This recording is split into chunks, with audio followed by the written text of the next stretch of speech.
Grab your Bible and turn to the book of Ruth. We'll be talking about Ruth today. Happy Mother's Day. Goodness gracious. Mothers, you are a blessing to us. I have been blessed. I cannot describe to you the blessing that my mom was and is to me, that my wife is to me, my mother-in-law. Just have been blessed with amazing mothers. And thank you, mothers, for all that you do and continue to do. What you do matters. Keep on. It doesn't stop when you're a grandma. Keep pouring forth the blessing of who you are into people. This morning we're going to talk about Ruth, and we're going to look at the impact of one woman. We're going to look at what God can do through one person whose heart is in the right place and who steps out to do the hard things that needed to be done. One of my favorite stories about Ruth, not her personally, this is about Benjamin Franklin. When he was a diplomat in Europe, he would go to a place called the Infidels Club. Now that doesn't sound very good, does it? The Infidels Club. The unfaithful ones, basically, is what they're calling themselves. And they would swap stories and writings and discuss philosophy. And so it was common practice for someone to come and read a story there, and then they would hash it out and talk it over. Ben Franklin showed up and read the book of Ruth. He changed the names to disguise who it was about, but he just read the book straight through. And at the end of it, the infidels were like, "That is the most beautiful love story we have ever heard. That is amazing." And they started talking about how great it was. And they said, "Where did you get that? Who wrote it?" And he told them it was from the Bible. And then they didn't like it as much. The book of Ruth is powerful. It is beautiful. It is a beautiful expression not only of the woman herself, but it tells us a lot about our God. So, Ruth, chapter 1. In the days when the judges ruled, there was a famine in the land. And a man of Bethlehem in Judah went to sojourn in the country of Moab, he and his wife and his 2 sons. The name of the man was Elimelech, and the name of his wife Naomi, and the names of his 2 sons were Mahlon and Chilion. They were Ephrathites from Bethlehem in Judah. They went into the country of Moab and remained there. But Elimelech, the husband of Naomi, died, and she was left with her 2 sons. These took Moabite wives. The name of the one was Orpah, and the name of the other was Ruth. They lived there about 10 years, and both Mahlon and Chilion died, so that the woman was left without her 2 sons and her husband. Naomi, hers is a tragic tale. Naomi is bereft. We don't use that word a lot anymore, but her life has been emptied out. In that day and time, a woman was very, very reliant on a man to take care of her. He was what her husband, or if her husband died, her 2 sons were called on to protect her and provide for her. And without them, she was in a bad, bad spot. She's been emptied out.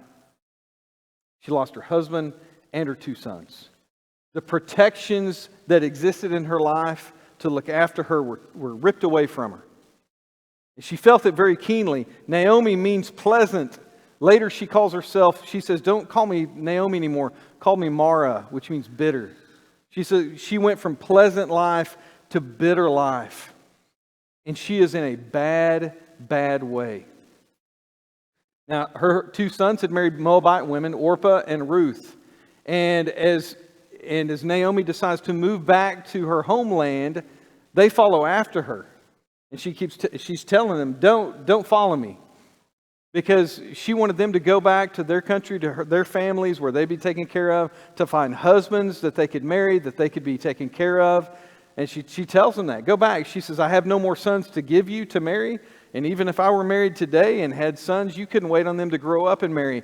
Go back to peace and safety. Go back to provision." Orpah left. She cried. She wept. But she went back to Moab, to her life. Ruth made a different decision entirely. Look down in, let me see where I want it. Verse 15. At the end of 14, Ruth clung to her, and she said, "See, your sister-in-law has gone back to her people and to her gods. Return after your sister-in-law." But Ruth said, "Do not urge me to leave you or to return from following you, for where you go, I will go, And where you lodge, I will lodge. Your people shall be my people, and your God, my God. Where you die, I will die, and there will I be buried. May the Lord do so to me and more. Also, if anything but death parts me from you." And when Naomi saw that she was determined to go with her, she said no more. Ruth looked at Naomi and knew that she was in a grim spot. And she decided to bind her fate to Naomi. She decided, out of compassion for this woman who is in this grim spot, she said, "I'm not going to leave you or forsake you. Where you go, I go. Your God, that's going to be my God. Where you die, that's where I die. Nothing but death will part me from you." Death itself is the only thing that will tear me away from you. Because she saw Naomi as a woman whom she loved, but who's also going, I keep using the word grim because the outlook of her life was bleak.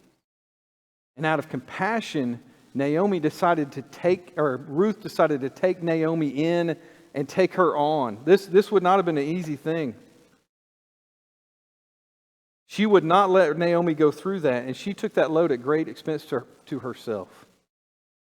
Now, when Ruth said, "Your God shall be my God," there's no way she could have known what she was stepping into. Because when she made that decision and she followed through with it, she became caught up in the sweep of God's plan to save all of humanity. Let's keep reading. Chapter 2, verse 1. Now Naomi was a relative of her husband's, a worthy man of the clan of Elimelech, whose name was Boaz. And Ruth the Moabite said to Naomi, "Let me go to the field and glean among the ears of grain after him in whose sight I shall find favor." And she said to her, "Go, my daughter." So she set out and went and gleaned in the field after the reapers. So not only does Ruth leave behind her family, the things that she was familiar with, a place of safety, she goes to a foreign land, to people she doesn't know, to be outside of her comfort zone, and then she gets to work.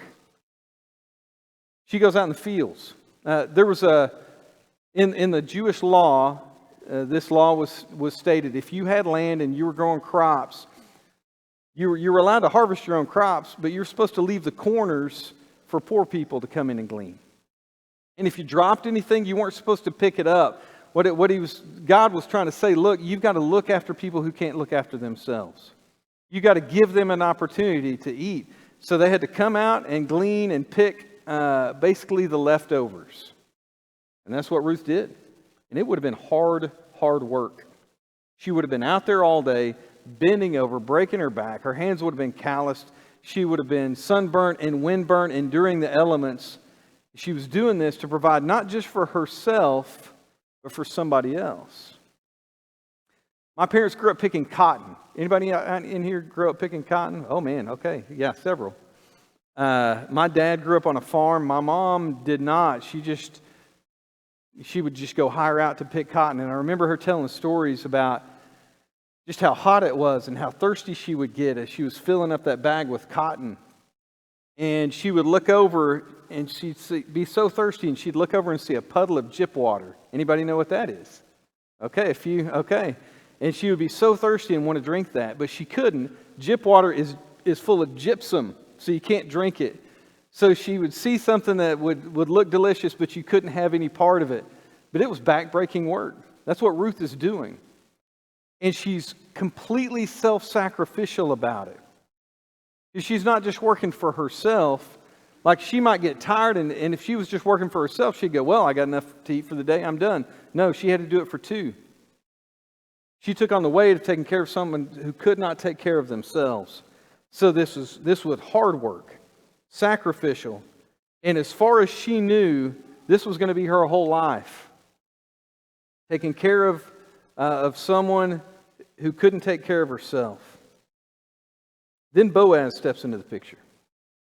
Go with me to, let me see what verse I want. Verse 8. Boaz rides up. He sees all his workers, greets them in the name of the Lord. He asks who Ruth is, who's out there working in the fields. They tell him who she is.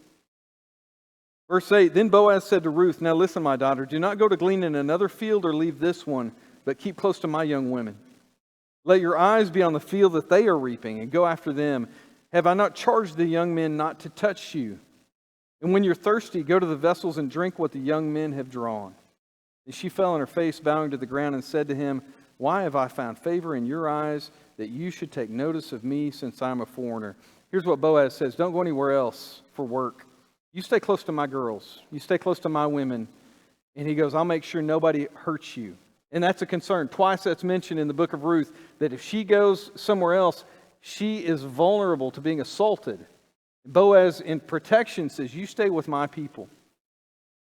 And she's grateful for it and says, why would you even look after me? And he says, everybody knows what you're doing for Naomi. And everybody appreciates the compassion that you've shown to her. Look down at 14. At mealtime, Boaz said to her, come here and eat some bread and dip your morsel in the wine. So she sat beside the reapers, and he passed to her roasted grain, and she ate until she was satisfied, and she had some left over. When she rose to glean, Boaz instructed his young men, saying, let her glean even among the sheaves, and do not reproach her. And also pull out some from the bundles, also pull out some from the bundles for her, and leave it for her to glean, and do not rebuke her. What he's saying is, give her extra. Not only make sure nobody touches her, nobody hurts her, but just drop some next to her and let her pick it up and take it home. Let her get in amongst the good stuff and take it home. Boaz is a man who realized that it was his responsibility and duty to look after people, but also he wanted to reward a good heart. We need more men like Boaz. So Ruth showed compassion. She showed that she was willing to work hard, and then she's willing to step out in faith. Chapter 3, verse 1. Then Naomi, her mother-in-law, said to her, my daughter, should I not seek rest for you, then it may be well with you? Is not Boaz our relative, with whose young men you were? See, he is winnowing barley tonight at the threshing floor. Wash therefore and anoint yourself, and put on your cloak and go down to the threshing floor. But do not make yourself known to the man until he has finished eating and drinking. But when he lies down, observe the place where he lies. Then go and uncover his feet and lie down, and he'll tell you what to do. And she replied, all that you say I will do. So she went down to the threshing floor and did just as her mother-in-law had commanded her. And when Boaz had eaten and drunk, and his heart was merry, he went to lie down at the end of the heap of grain. Then she came softly and uncovered his feet and lay down. At midnight, the man was startled and turned over, and behold, a woman lay at his feet. He said, who are you? And she answered, I'm Ruth, your servant. Spread your wings over your servant, for you are a redeemer. Okay, that's crucial. See, Boaz was related to Naomi, and therefore to Ruth's original husband who had died. And therefore, they had this concept called a kinsman redeemer. And a kinsman redeemer had the responsibility and the opportunity to make a wrong right. If someone died and they left behind a wife or land, the kinsman's redeemer could come in and buy it and marry the wife and make sure that that line did not die out. It was a way of saying, even though someone has died, in a way they're still alive. And Boaz is that to Naomi and to Ruth. He's a kinsman redeemer. Verse 10, he said, may you be blessed by the Lord, my daughter. You've made this last kindness greater than the first, in that you have not gone after young men, whether poor or rich. And now, my daughter, do not fear. I will do for you all that you ask. For all my fellow townsmen know that you are a worthy woman. And now it is true that I'm a redeemer, yet there is a redeemer nearer than I. Meaning, there's someone closer in relation to you than I, and he has first right of refusal. 13, remain tonight, and in the morning, if he will redeem you, good, let him do it. But if he's not willing to redeem you, then as the Lord lives, I will redeem you. Lie down until the morning. Naomi is sent to Boaz, or sent Ruth to Boaz, in the middle of the night. And it's an odd plan, isn't it? Go in, wait till he goes to sleep, lay down at his feet, and uncover his feet. When he wakes up, he'll tell you what to do. Boaz wakes up, startled, sees a girl at his feet. Ruth He knows the story. They talk. Boaz, well, let me say this. I wrote it down. Let me say it right. Look in verse 9 again. He said, "Who are you?" And she answered, "I'm Ruth, your servant. Spread your wings over your servant, for you are a redeemer." Ruth called on Boaz to do his manly duty and redeem that which was broken. Spread your wings over your servant is what she says. She's saying, become my protector. Become my provider. The line was broken when my husband died. Redeem it and give life in the place of that death. She is calling him forth to do his manly duty. Her femininity is calling out his masculinity to step in and be strong, to save that which is in danger. Step up, she's saying. Someone's in trouble. Someone is hurting. Someone is in need. The lives of two widows hang in the balance. Be the man. Be the protector and the provider that God made you to be. Men of God, are you listening? There's pretty much an assault on masculinity today. Men, don't give it up. Your strength is needed. As a protector and a provider, you are called on to step in and help those who are in need. For Boaz, it was a widow, two widows who were in a bad way. Boaz, step in, redeem the situation. For us, it could come in a variety of ways. Someone is hurt. Someone is broke. Someone's house is on fire. Someone's in need. Someone's discouraged. Someone needs lifted up. Men, step up and be men. Protect, provide, bring your strength to bear. Boaz was called to bring all that God had given him, the wealth that God had provided him with, to step in and make a difference. Men, that's who we're called to be. Ruth goes home. She tells Naomi everything. Look in verse 18. Naomi replied, "Wait, my daughter, until you learn how the matter turns out, for the man will not rest, but will settle the matter today." Naomi knows the character of Boaz, that he will not let this lie. He won't let them go another day without knowing that they are taken care of and protected. He's going to do everything that he can possibly do to take care of the situation. He's going to not let it go another day, another hour. Men, the dragon needs slaying. Why put it off until tomorrow? So here's what Boaz does. He goes to the city gates. He gets the elders around him. This is the way they made decisions back in the day. They sat at the city gates. They grabbed the older men to be witnesses and to bear judgment. And then he waited on the man who was a closer kinsman and redeemer than he was. And he lays it out for him. He says, look, do you want to... Naomi is here in town. She has a bit of land. Do you want to redeem that land? And the man said, yeah, I'll buy it back. I'll redeem it. And he says, when you buy the land, you also take the widow Ruth. And he says, no, I don't want to do it, because that puts my inheritance in trouble. That means the inheritance I've stored up for my kids, that puts it in danger. It makes it less, so I don't want to water that down for my own kids. So you redeem it.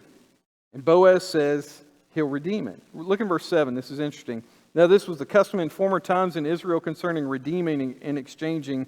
To confirm a transaction, the one drew off his sandal and gave it to the other. And this was the manner of attesting in Israel. So when the Redeemer said to Boaz, buy it for yourself, he drew off his sandal.